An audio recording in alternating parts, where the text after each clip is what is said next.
धम्मपद पियवग्गो पद 7. कामतो जायते शोको कामतो जायते भयं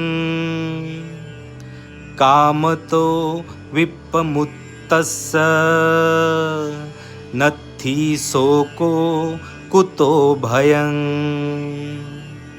म्हणजे कामभोगामुळे शोक उत्पन्न होतो, कामवासनेपासून भय उत्पन्न होते.